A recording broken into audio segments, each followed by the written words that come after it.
Grande. Então, eu já gostaria de chamar o pastor Renato para estar aqui com a gente. Eu vou convidar o João Marcos para poder estar orando por ele. Obrigado, viu? Se quiser colocar aqui embaixo, fica à vontade.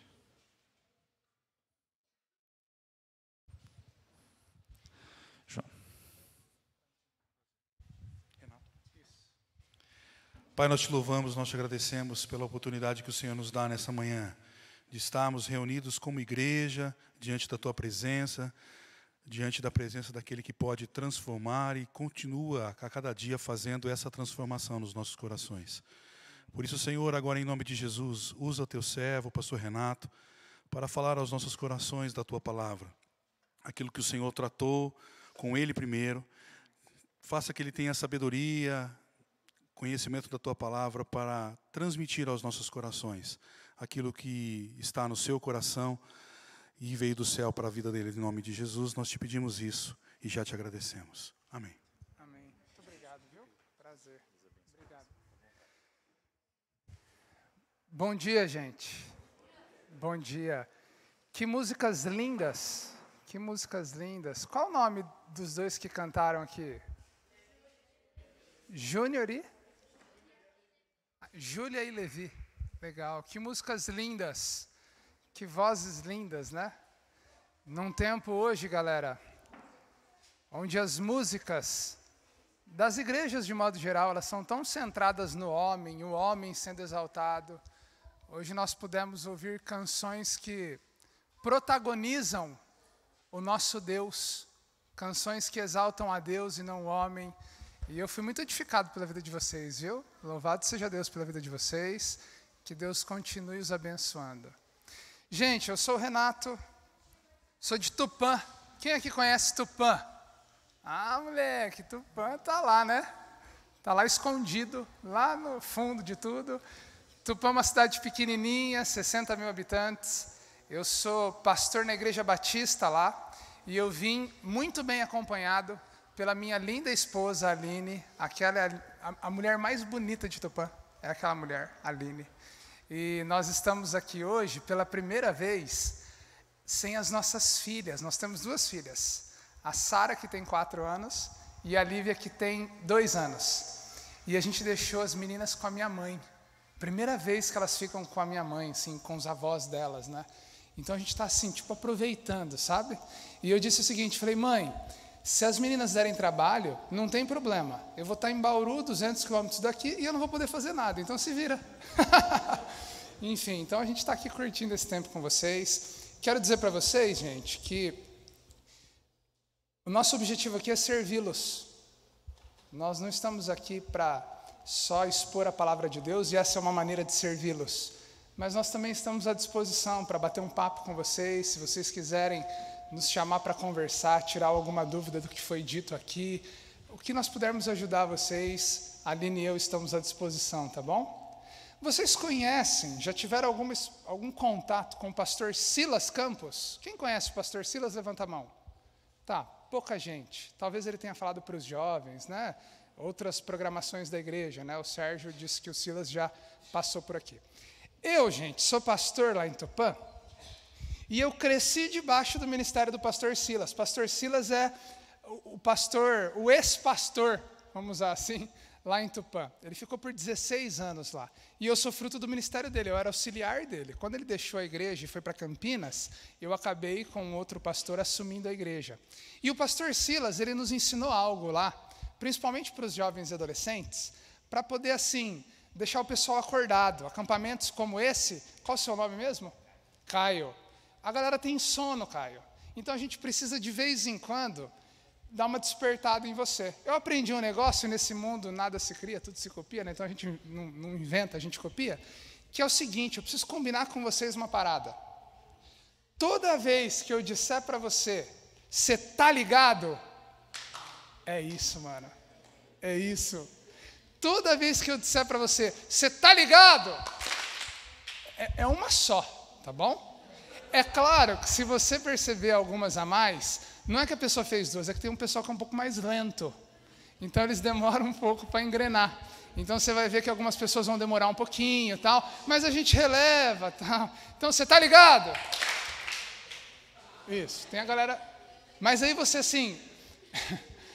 releva, tá? Releva. A gente precisa respeitar esse tipo de pessoa que é um pouco mais lenta. Te ama também, tá? E aí, gente, o negócio é o seguinte... Se você perceber, enquanto eu estou falando, que isso vai ser muito comum, que a pessoa do seu lado está com sono, então você faz um tá ligado mais expansivo. Sabe o que é expansivo? Mais aberto. Mais tipo assim, agredindo a pessoa do lado. Isso. Então você abre assim, ó, tá ligado? Aí você... pá! Entendeu? Quer ver? Ó, faz um teste, ó. Tá ligado? Não, é só uma cutucadinha. Só uma cutucadinha no cara que está do lado, para o cara despertar, tá bom? Isso não será sempre. Será na medida do necessário aqui, tá bom? Então, tá ligado? Tá bom. Então vamos lá. Chega de enrolação. Abra sua Bíblia comigo no Evangelho de João. Evangelho de João, capítulo 3.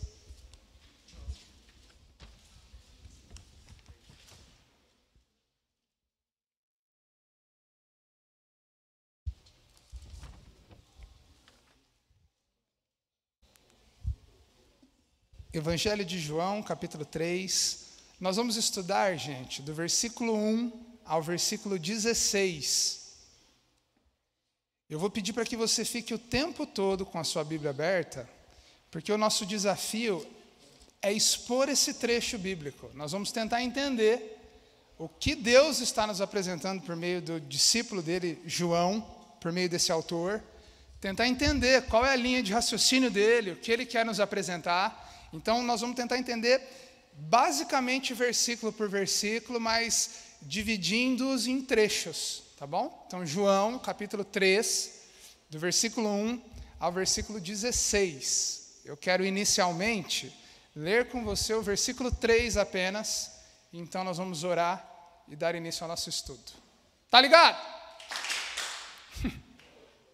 O brother estava conversando com o outro, ele assustou, mas bateu palma, entendeu? Vamos ler o versículo 3. Em resposta, Jesus declarou: digo-lhe a verdade, ninguém pode ver o reino de Deus se não nascer de novo. Vamos orar? Senhor, nós queremos te agradecer por tudo que já vimos e ouvimos aqui.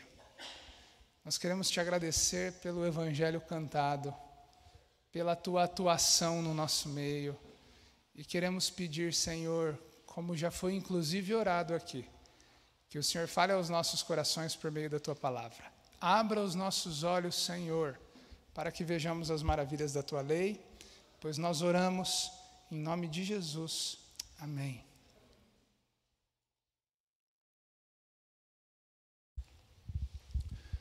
Um instituto de pesquisa norte-americano chamado Barna,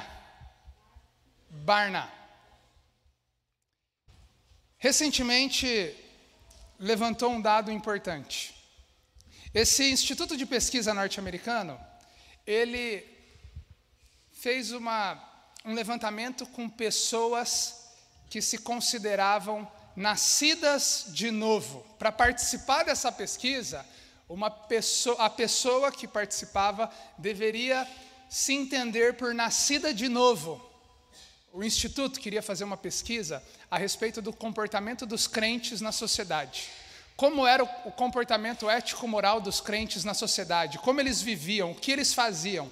E para participar da pesquisa, você tem que ser, obviamente, crente. Então, como eles determinavam, como eles definiram que eram crentes, nascidos de novo? Obviamente, só saber dizer sim ou não para a resposta não interessava. Eles precisaram especificar o que era nascido de novo. Então, eles disseram, olha, para a pessoa dizer sim e participar da pesquisa, para ver se ela é nascida de novo, essa pessoa precisa ter convicção de quem Cristo é. Essa pessoa precisa entender o que significa, aqui eu estou trazendo para a nossa realidade, esse tema de acampamento cancelados. A pessoa precisa saber explicar quem Cristo é, o que Ele fez, quem eu sou em relação ao que Ele fez e como eu me posiciono diante disso. Logo, gente, participou dessa pesquisa gente convicta, gente que sabia o que era o Evangelho, se considerava então nascidas de novo. O resultado da pesquisa foi lamentável. O Instituto Barna então disse, ao final da pesquisa avaliando o comportamento dos crentes na sociedade, que basicamente não havia nenhuma ou apenas pouca diferença no comportamento daqueles que se dizem crentes e daqueles que não são. Basicamente, o resumo da pesquisa, pensando princípios morais e éticos, foi esse. Um exemplo. Quando eles foram pensar, gente, divórcio, na realidade da igreja, eles viram que dentro das igrejas evangélicas, daqueles que se dizem nascidos de novo, o índice de divórcio é quase nenhum de diferença para aqueles que não se dizem crentes. Dentro da pesquisa, eles descobriram que adultério, tá ligado traição no casamento? Esse tá ligado não foi daquele lá não, tá bom? Sabe, adultério, traição no casamento? Eles viram que o mesmo número de casamentos feridos dentro da igreja e fora da igreja, o número é parecido, é quase o mesmo número. Eles viram, olha só isso, que pessoas envolvidas com pornografia dentro da igreja, o número é tão alto quanto aqueles que se dizem não crentes. Quando foram pensar os jovens, adolescentes, e o seu comportamento em relação à sexualidade, eles viram que haviam tantas deturpações quanto fora da igreja. E, gente, se falarmos sobre materialismo, preconceito, brigas, eles viram que o índice aqui dentro da igreja e fora da igreja havia pouca ou nenhuma diferença. Qual foi, então, a conclusão da pesquisa? A conclusão da pesquisa, gente, gerou um livro chamado O Escândalo da Consciência Cristã. E o subtítulo do livro era Por que os crentes não são diferentes do mundo? Sinistro, né? E o resultado, o apontamento da pesquisa, o balanço dos caras foi o seguinte: a verdade é que a Igreja de Cristo não entendeu o que é santidade. Eles não entenderam o que é santidade. Eles são cristãos, mas não entenderam o que é santidade. Mas aí, um teólogo moderno chamado D.A. Carson, ele olhou para essa pesquisa e fez uma dura crítica. Ele falou, mano, tá errado isso aí. Tá errado. Não tá errado o índice levantado dos aspectos pesquisados dentro e fora da igreja. Concordo, tem muito problema dentro da igreja que não é diferente fora da igreja e as coisas se misturam. É um problema, mas o que o Carson discordava era da conclusão. Para o Carson, o pessoal errou ao dizer que o problema estava na santidade. O Carson dizia o seguinte, o problema não está na santidade. O problema está no que vocês entenderam como nascidos de novo. Porque vocês resumiram novo nascimento a somente uma profissão de fé, a saber dizer quem é Jesus. Mas nascer de novo para o Carson é muito mais do que somente dizer quem é Jesus com a boca. Então o problema é que muita gente que participou dessa pesquisa, que sabe dizer quem é Jesus, na verdade não conhece Jesus. Muitos desses já se batizaram numa igreja, já cantam músicas na igreja, se dizem cristãos, mas não nasceram de novo. E a pesquisa errou aí. Estão entendendo o que eu estou querendo dizer? E eu concordo com o Carson. A minha experiência pastoral, ela é muito pequena. Esse é meu 8º ano pastoreando uma igreja integralmente, no dia a dia ministerial. Mas nesse pouco tempo, o que eu tenho percebido é isso. O problema de muitos não necessariamente está no entender o conceito de santidade. O problema é porque muitos de nós vivem de maneira incoerente com o que a gente escuta todo final de semana. Está no que a gente entendeu sobre novo nascimento. E é por isso que, continuando as reflexões que vocês já têm tido aqui, eu gostaria de, talvez, tocar em pontos que já foram tocados, pensar no que já foi pensado, porque eu gostaria de pensar com você que a vida de alguém que teve a sua dívida cancelada precisa passar pela experiência do novo nascimento. E se tem um texto que nos ajuda a refletir sobre isso, esse texto é o texto de João, capítulo 3, do versículo 1 a 16. Não existe texto melhor para pensarmos na Escritura, o novo nascimento, do que esse que a gente está vendo, que a gente o conhece com o título A Conversa de Jesus com Nicodemos. Por isso, então, o tema da nossa reflexão de hoje é o novo nascimento. A ideia hoje é saber se você, de fato, teve o seu pecado cancelado, e isso muito mais do que um discurso. É isso que nós vamos avaliar aqui hoje. O que nós precisamos entender a respeito do pano de fundo do que está acontecendo aqui? O que a gente precisa entender a respeito do Evangelho de João para a gente entender a história? Gente, é uma história, é uma narrativa, uma história real. Então é mais fácil de entender, mas a gente precisa entender o pano de fundo. O que está acontecendo até aqui no Evangelho de João? Jesus se apresenta ao mundo. A essa altura do campeonato, em João capítulo 3, João ainda é um ilustre desconhecido. Ilustre porque ele se apresenta como sendo o próprio Deus, como aquele que viera para salvar a humanidade. Mas ele ainda é um desconhecido. Nesse cenário do século I, Jesus ainda não é um cara famoso, um cara que está na boca do povo como a gente. Jesus aparece, em primeiro lugar, no cenário aqui de João, sendo apresentado por um profeta chamado João Batista. De repente, o próprio Jesus, ele vem e é batizado por João Batista. Depois ele é levado 40 dias para ser tentado no deserto. Depois de ser aprovado no deserto, Jesus vem e começa a pregar. Em João capítulo 2, a gente vê a primeira aparição pública de Jesus. Jesus entra em Jerusalém, no templo, e destrói tudo. E ele condena a adoração dos judeus, porque é uma adoração automática e que está distante do que Deus queria. Jesus, então, no capítulo 2, a Bíblia vai contar para a gente que depois de entrar no templo e destruir tudo, fazer ali uma bagunça santa, com a autoridade que ele tinha, a Bíblia vai dizer que ele realizou muitos sinais e prodígios naqueles dias. Ele está começando o seu ministério.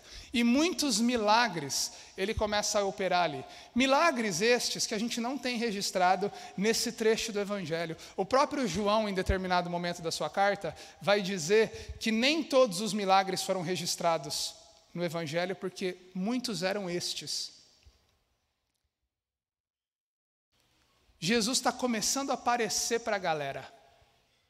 E o texto bíblico vai dizer, olhe comigo no capítulo 2, finalzinho do capítulo 2, antes de entrar no capítulo 3.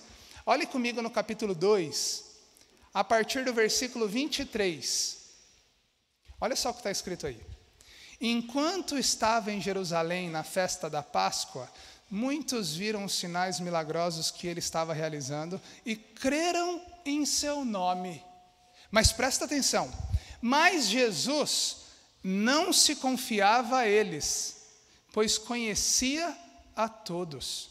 25. Não precisava que ninguém lhe desse testemunho a respeito do homem, pois ele bem sabia o que havia no homem. Sabe o que está acontecendo? Jesus está pregando, Jesus está anunciando milagres e sinais, e muitas pessoas creem nele. Mas sabe o que acontece? Jesus diz: vocês estão crendo da boca para fora. Eu não me confio a vocês. O cenário naquele momento era um cenário de muitas pessoas que estavam professando fé, dizendo crer, mas que na verdade não conheciam a Jesus, de modo que o próprio Jesus as rejeitava. E é nesse contexto que aparece um brother chamado Nicodemos, e ele vem para Jesus. Ele vem para bater um papo com Jesus.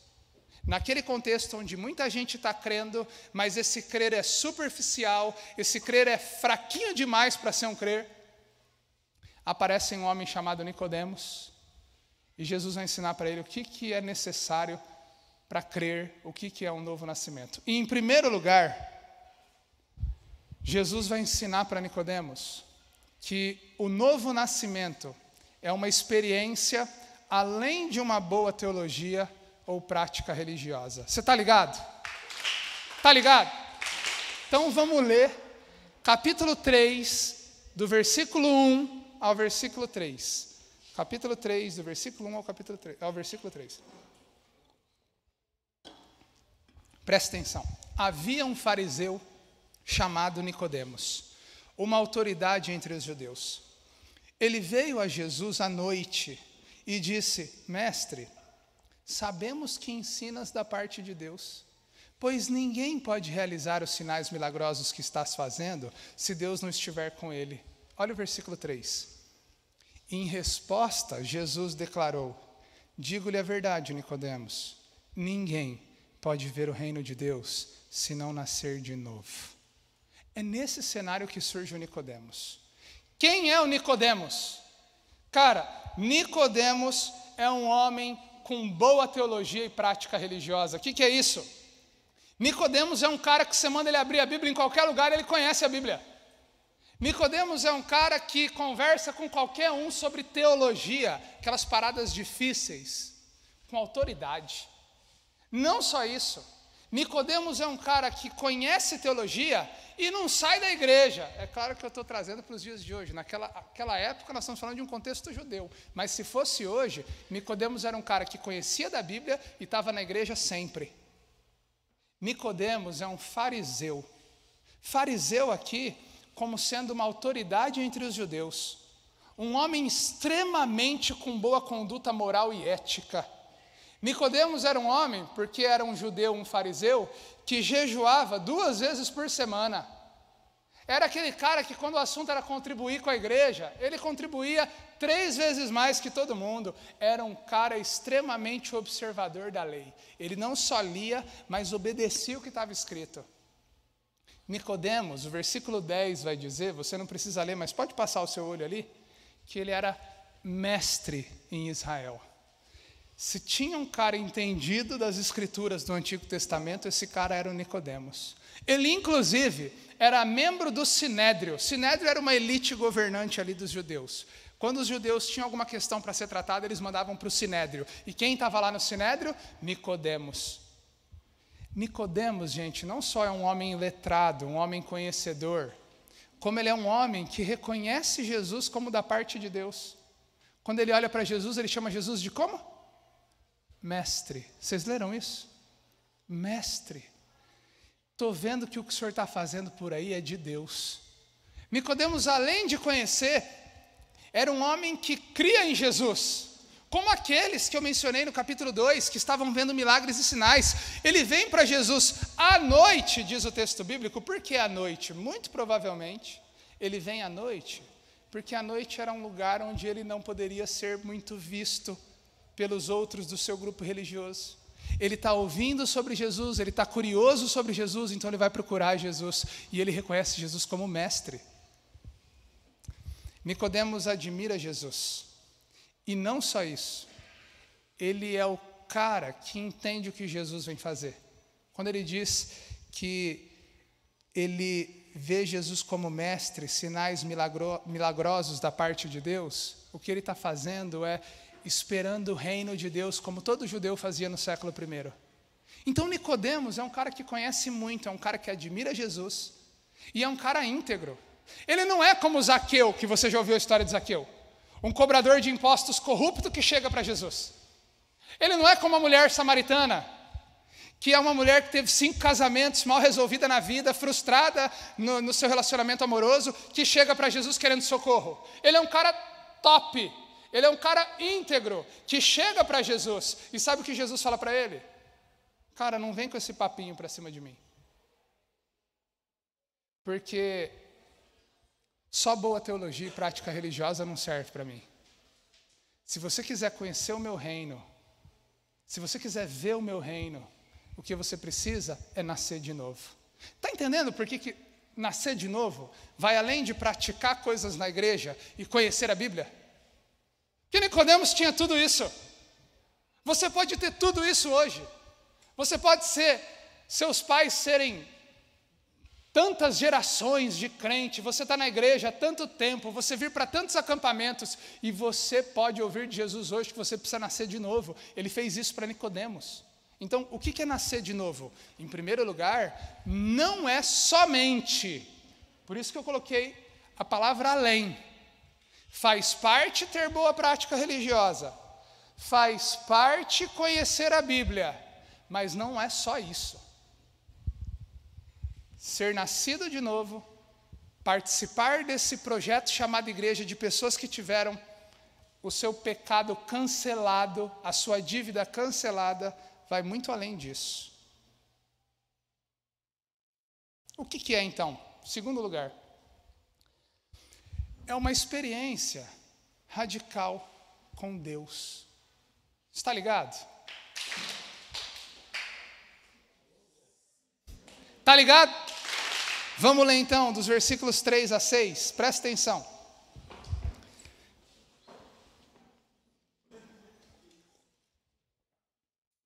Em resposta, Jesus declarou: digo-lhes a verdade, ninguém pode ver o reino de Deus se não nascer de novo. Então Nicodemos perguntou: como alguém pode nascer sendo velho?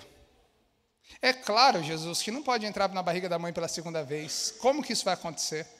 Versículo 5, respondeu Jesus: Nicodemos, eu vou dizer para você de novo, digo-lhe a verdade. Ninguém pode entrar no reino de Deus se não nascer da água e do Espírito. Versículo 6, porque o que nasce da carne é carne, mas o que nasce do Espírito é Espírito. O que Jesus está explicando para Nicodemos nesses versículos que a gente leu? Ele está ampliando o ensino. Ele quer mostrar o que é nascer de novo. Ele vai dizer, cara, nas minhas palavras, é uma experiência radical com Deus. Por quê? Porque a expressão nascer de novo é uma expressão que indica uma nova experiência de vida. Imagina que alguém chega em você e fala assim, cara, você tem que nascer de novo. O que esse cara está querendo dizer? Você tem que mudar radicalmente a sua vida. Você precisa de uma experiência nova. Tudo que você fez até aqui precisa agora ir para o ralo. E você precisa mudar, você precisa de um giro radical. Isso que significa nascer de novo, é começar do zero. Essa é a expressão do versículo 3. Nicodemos, você quer conhecer esse reino? Então você precisa começar do zero. No versículo 4, você vê que o Nicodemos fala assim, puxa, mas como eu posso nascer de novo, começar do zero, voltando para a barriga da minha mãe? Aí, gente, os estudiosos têm interpretado essa pergunta de Nicodemos para Jesus de 3 maneiras. Tem um primeiro grupo de estudiosos que diz o seguinte, o Nicodemos foi ingênuo. Jesus, como assim nascer de novo? Tem gente que acha que o Nicodemos entendeu que isso era literal. Eu vou ter que então, para ter essa experiência radical, voltar para a barriga da minha mãe? Eu não acredito nisso, gente. Nós estamos falando com um mestre de Israel. Você acha que o mestre de Israel ia levar isso de maneira ingênua? Tem gente que acha que Nicodemos foi irônico. Como assim, mano? Como assim eu tenho que entrar na barriga da minha mãe e dançar de novo? Tá maluco, velho? Aqui você está falando com o mestre de Israel, doidão. Eu também não acho que foi isso. Porque quando Nicodemos procura Jesus, ele o procura à noite e ele o procura com reverência, dizendo, mestre, estou vendo que o senhor é da parte de Deus. E um mestre nunca tratava outro mestre com ironia. Eu entendo o que um grupo de estudiosos vai dizer, que Nicodemos está devolvendo a metáfora com outra metáfora. Metáfora é quando você quer falar bonito, uma coisa que parece prática, mas você quer deixar bonito. Isso é uma metáfora. Então, Jesus olha para Nicodemos e fala assim, você tem que nascer de novo. Tua vida precisa começar do zero. Claro que ele não está falando literalmente, ele está falando no sentido poético. E Nicodemos responde no sentido poético. Mas, mestre, como que eu vou, então, recomeçar minha vida? Eu nasci, mestre, debaixo de uma cultura, de valores. Eu tenho um jeitão de viver. Meu pai me ensinou de um jeito, minha mãe de um jeito, eu fui criado num contexto X, eu participei da escola Y. Eu não consigo jogar o meu passado no lixo e recomeçar. Aí Jesus diz para ele, versículos 5 e 6, mas eu quero dar ênfase no 6 agora, tá bom? Mas vamos ler o 5, depois eu dou ênfase no 5. Então Jesus responde, digo-lhe a verdade, ninguém pode entrar no reino de Deus se não nascer da água e do Espírito. Porque o que nasce da carne é carne, mas o que nasce do Espírito é Espírito. O que ele quer dizer com quem nasce da carne é carne, quem nasce do Espírito é Espírito? Ele está falando o seguinte, Nicodemos, eu não estou falando de uma experiência humana. Eu não estou falando de um nascimento biológico, daquilo que você adquiriu nesse mundo. O que é carne é carne. Eu estou falando de um novo nascimento que é marcado pela atuação de Deus na sua vida.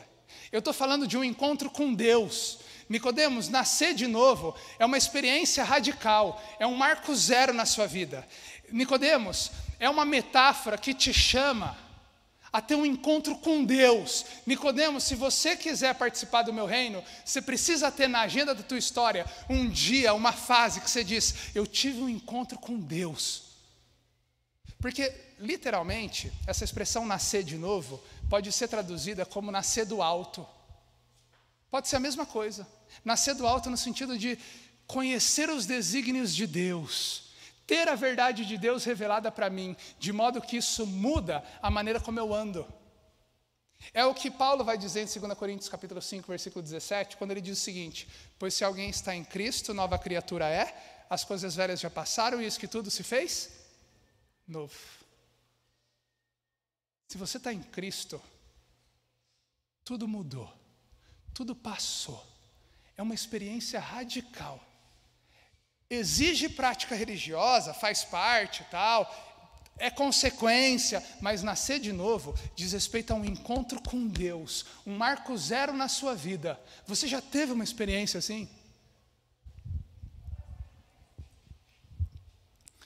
Em terceiro lugar, construindo o raciocínio do que é um novo nascimento, nós entendemos que o novo nascimento, então, vai além de uma boa teologia ou prática religiosa, é uma experiência radical com Deus. Em terceiro lugar, é uma transformação interior realizada pelo Espírito Santo.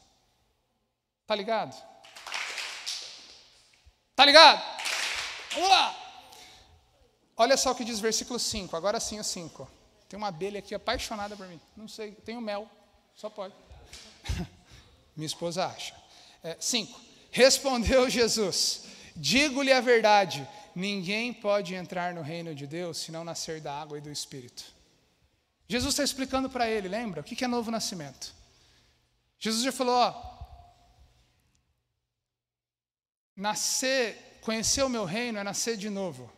Conhecer o meu reino, ele vai dizer agora, é nascer da água e do Espírito. O que significa, gente? Nascer da água e do Espírito, desculpe. É assim que Jesus está explicando para ele.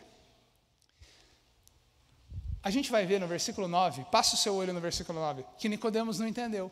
Quando Jesus fala, tem que nascer da água e do Espírito, o Nicodemos não entendeu. Mas ele deveria entender, porque no versículo 10, Jesus fala para ele, você é mestre e não entendeu o que eu estou dizendo? Você conhece toda a história do Antigo Testamento e não entendeu o que eu estou querendo dizer, Nicodemos? Não entendeu. Por que Jesus pressupõe que Nicodemos deveria entender o que é nascer da água e do Espírito?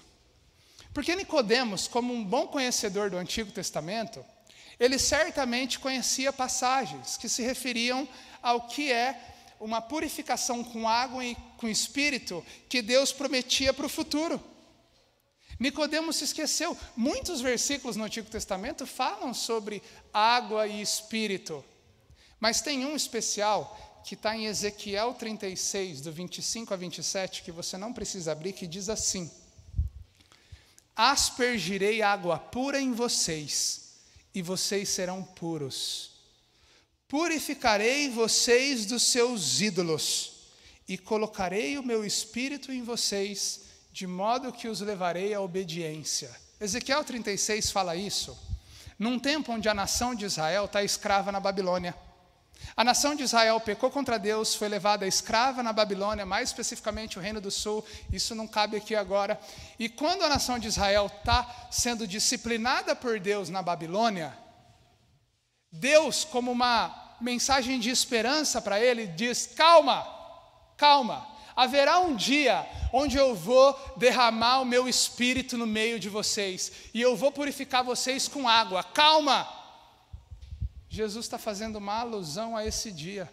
O que Jesus está dizendo é que quando Ele instaura o reino dEle e Ele chama pessoas para o Evangelho, Ele está chamando essas pessoas para a purificação que só o Espírito Santo pode realizar. A ideia então aqui é de uma purificação que o Espírito Santo de Deus opera nos corações.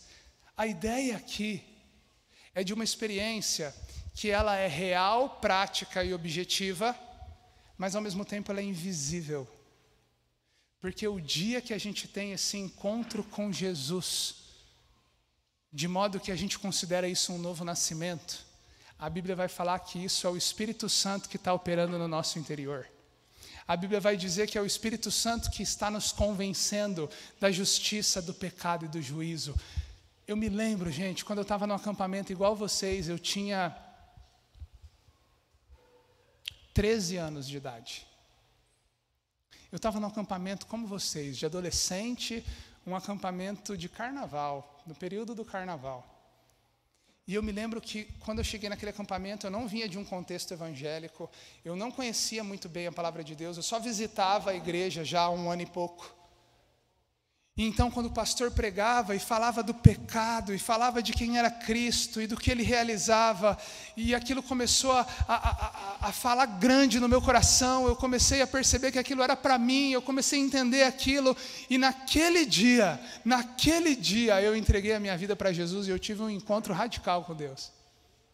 Mano, não foi nada sobrenatural e místico, tá? Eu não vi anjo, eu não flutuei, eu não pulei. Mas naquele dia, parece que tudo era para mim. Parece que tudo era para o meu coração. E naquele dia eu chorei a Deus a podridão dos meus pecados. E eu disse: Senhor, eu preciso de Jesus como meu Salvador. E hoje, conhecendo a palavra de Deus, eu sei que isso foi uma obra do Espírito Santo de Deus na minha vida. Porque Efésios capítulo 1, versículo 13, diz que quando a gente conhece o Evangelho, o Espírito Santo nos sela, testemunhando a verdade. Então, quando Jesus está falando com Nicodemos, ele está falando isso, mano, você precisa entender. Isso é uma parada que o Espírito Santo opera no interior do seu coração, da sua vida. Isso leva você ao arrependimento. Se você conhece Jesus, se você nasceu de novo, um dia você chorou, isso não precisa ser literal. Mas um dia você se sentiu quebrado pelo peso do seu pecado, pelo peso da gravidade do seu coração vaidoso diante de Deus. Se você conheceu a Jesus um dia você entendeu a gravidade de como o seu pecado havia levado Jesus para aquela cruz, de como Deus, no seu plano maravilhoso, fez com que Jesus se tornasse justiça em nosso favor, de como Deus, no seu plano maravilhoso, fez com que Cristo se tornasse maldição naquele madeiro em nosso lugar. E se você nasceu de novo um dia, você teve uma experiência de arrependimento, de Senhor, nada do que eu fiz até aqui vale a pena, porque eu fiz tudo para mim mesmo, mas agora eu quero viver para a glória do Teu nome. Está entendendo isso? Está ligado? Tá.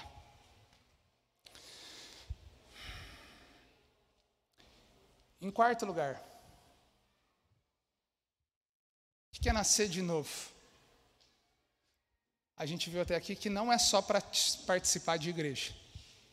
A gente viu até aqui que é uma experiência radical com Deus, que é uma transformação que o Espírito Santo opera no nosso coração.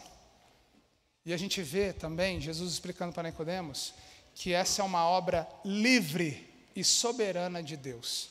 Vamos ler o versículo 8?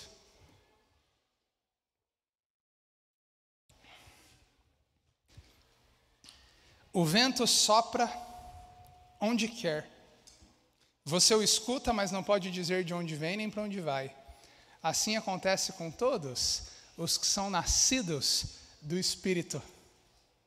Mano, que brisa é essa? O que Jesus está querendo dizer para Nicodemos aqui? Tá, estou entendendo o que está acontecendo, Jesus. Estou entendendo, Nicodemos está entendendo. Aí Jesus vem e fala do vento que sopra, que vai. O que Jesus está querendo dizer? Presta atenção nisso. A atuação do vento, nisso que Jesus está propondo, é uma ilustração de como o Espírito atua. Assim como o vento vem e vai, e a gente não pode controlá-lo, apenas senti-lo, assim é o Espírito Santo. Ele atua no coração, mas não pode ser controlado ou não pode ser visto. Mas os seus efeitos são inconfundíveis. Você não vê o vento, você não percebe, você não vê o vento, você não pega o vento, mas você o percebe, você o sente. Sim, assim é com o Espírito Santo de Deus. Nós não o vemos, nós não manipulamos, nós não escolhemos no sentido de eu não tenho poder de dizer você vai ser salvo, você não, você vai, você não. Mas é o Espírito Santo que atua como vento, de modo que aqueles que são tocados por Ele são inconfundivelmente tocados. Isso muda a vida. Está entendendo isso? Sabe o que isso quer dizer para mim e para você? Que não importa quem é você nessa manhã. Não importa o seu contexto aqui hoje. Não importa se você frequenta a igreja há muito tempo e está aqui hoje e não conhece Jesus coisa nenhuma. Se você está aqui pela primeira vez. Não importa se você é a pessoa socialmente falando pior desse universo ou se você é a melhor. O Espírito Santo hoje pode tocar o seu coração e te levar ao convencimento de quem Cristo é e te levar à salvação. O Espírito Santo hoje pode ir no lugar mais sombrio da sua vida, da sua existência, do seu passado e levar você ao reconhecimento de que hoje você precisa de Jesus. Não importa o cenário da sua vida, não importa o lugar onde você esteja hoje, o Espírito Santo pode tocar o seu coração, porque Ele atua de modo soberano e livre.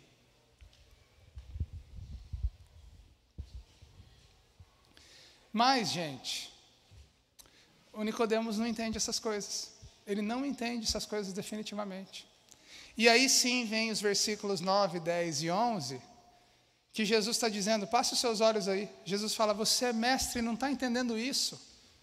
Nicodemos, eu estou falando com alguém que conhece. Eu estou explicando para você, você não está entendendo. Sabe o que pode estar acontecendo, gente? Nós estamos desenhando a palavra de Deus aqui.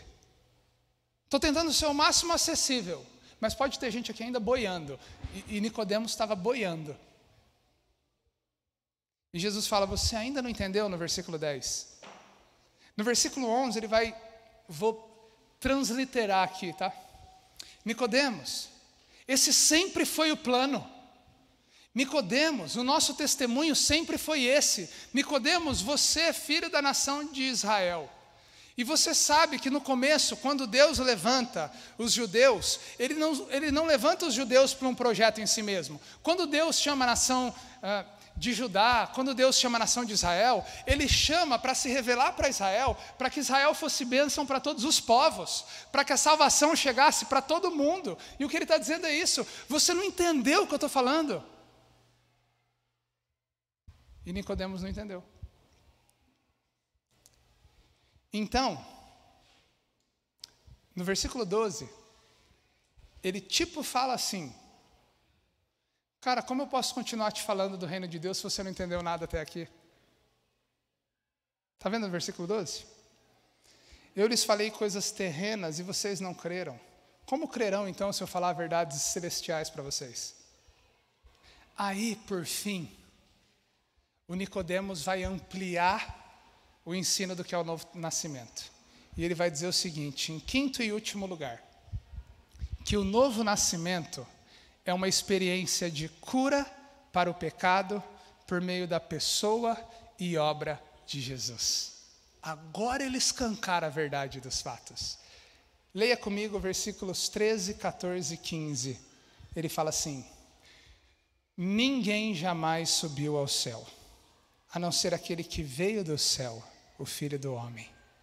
Da mesma forma, como Moisés levantou a serpente no deserto, assim também é necessário que o Filho do Homem seja levantado, para que todo aquele que nele crer tenha vida eterna. E aí vem o versículo mais famoso do universo, 16, que fala assim: porque Deus tanto amou o mundo, de tal maneira que deu seu Filho unigênito, para que todo aquele que nele crer não pereça, mas tenha vida eterna.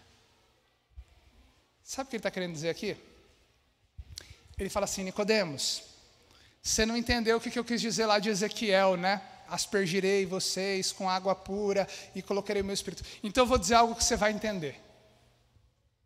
Lembra, Nicodemos, lá de Números, capítulo 21, quando o povo de Israel está andando no deserto, e eles começam a murmurar: por que o Senhor nos trouxe aqui para o deserto?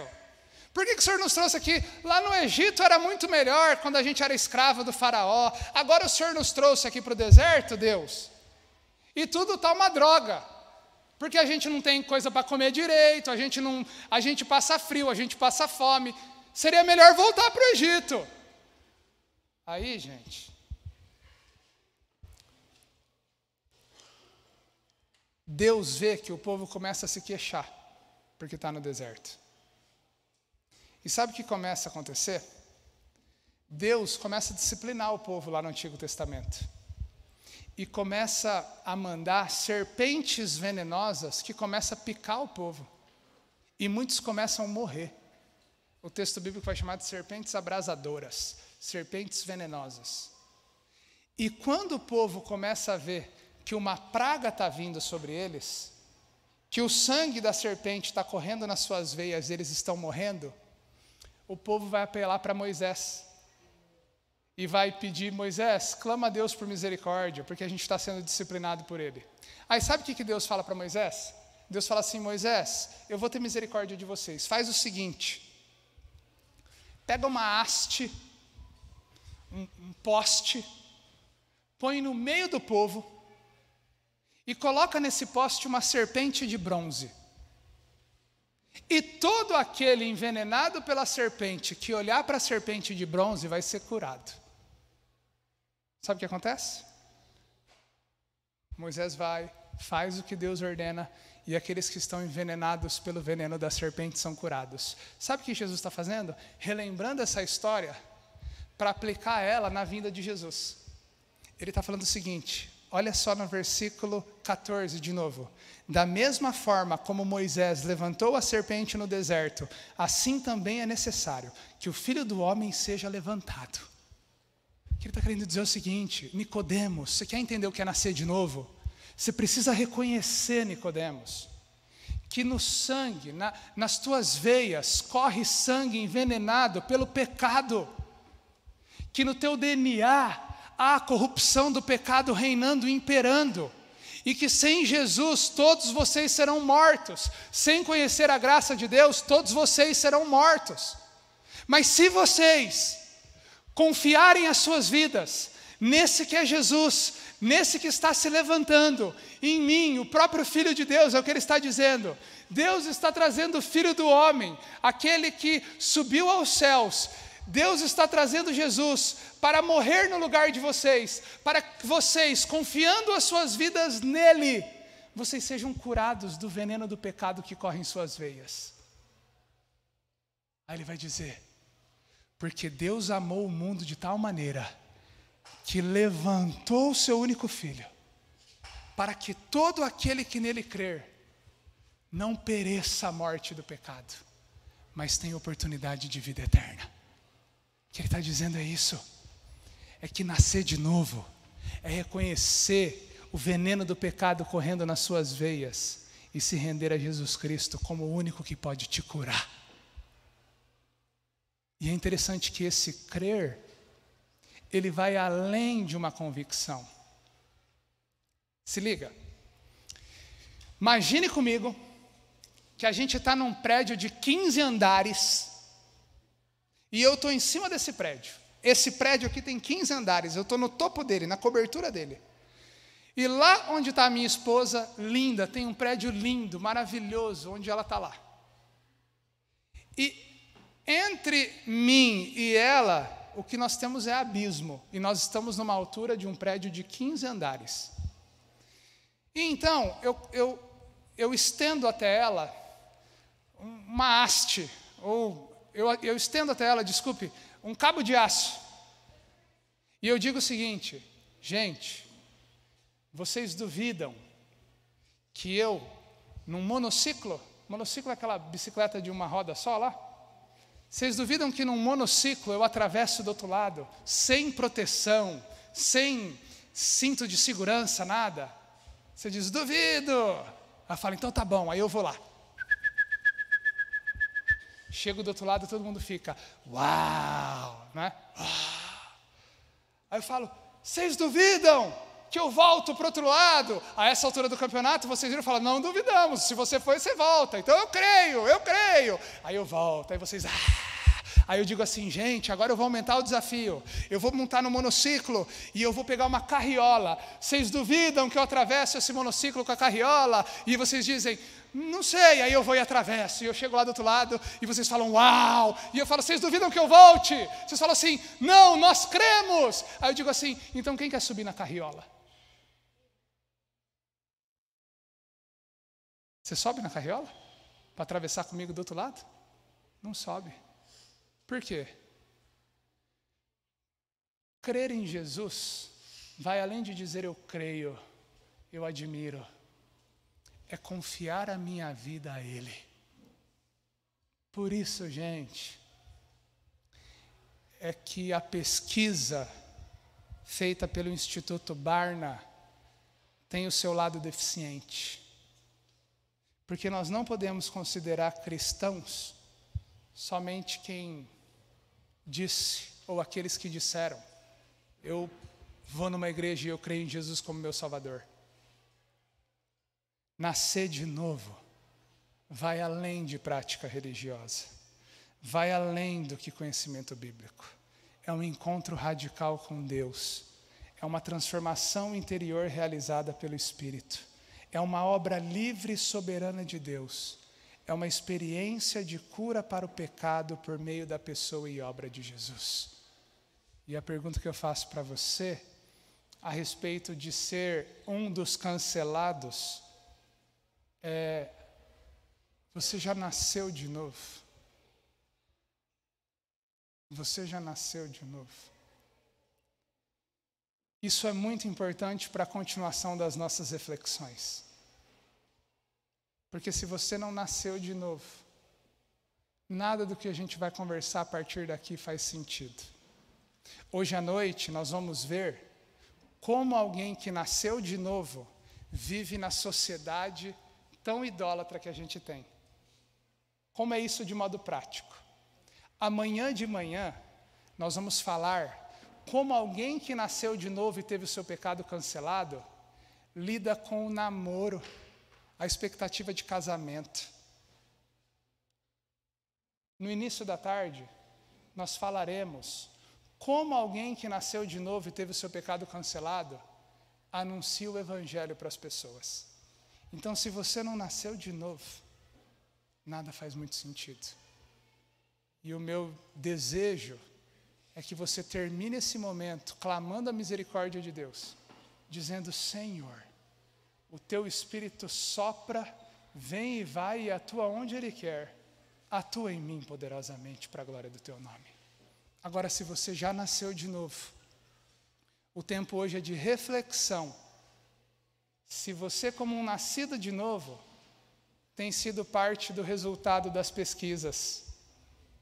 Se você nasceu de novo, quais têm sido os efeitos disso no seu comportamento moral e ético, no que você é dentro de casa, no que você é na igreja, no que você é no seu trabalho, no que você é nas suas atividades sociais.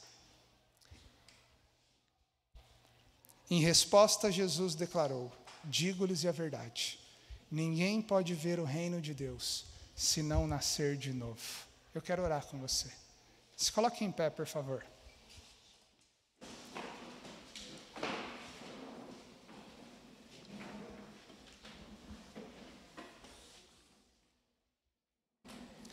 Abaixe sua cabeça, feche seus olhos.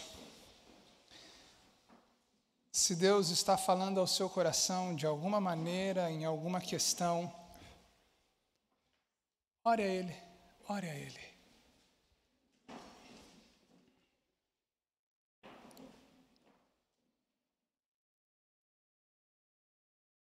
Senhor, nós queremos exaltar e bendizer o Teu nome. Nós estamos, Senhor, diante da Tua palavra e do poder que só ela tem para atuar em nossos corações. Eu não conheço, Senhor, nenhum dos jovens que aqui estão. E o meu pedido, Senhor, é que essa reflexão tão importante para os dias da igreja do Senhor aqui seja uma reflexão viva, poderosa e eficaz nos corações daqueles que aqui estão. E que hoje, Senhor, seja uma manhã de salvação. Que hoje, Senhor, corações sejam desafiados a ir além do que frequentar cultos e uma igreja. Que corações sejam desafiados a ir além do que uma fé que só traz uma profissão confessional. Senhor, que hoje sejamos rendidos pelo Teu Espírito à importância do rico e poderoso nome de Jesus. Obrigado, Senhor, por aqueles que já conhecem o Evangelho. Obrigado por aqueles que já nasceram de novo. Nós clamamos, Senhor, que hoje todos nós tenhamos não só o entendimento, mas uma expressão de vida que aponta para o cancelamento da nossa dívida diante do Senhor. Obrigado, Senhor. Ajuda-nos, ó Deus, pois nós oramos em nome de Jesus. Amém e amém.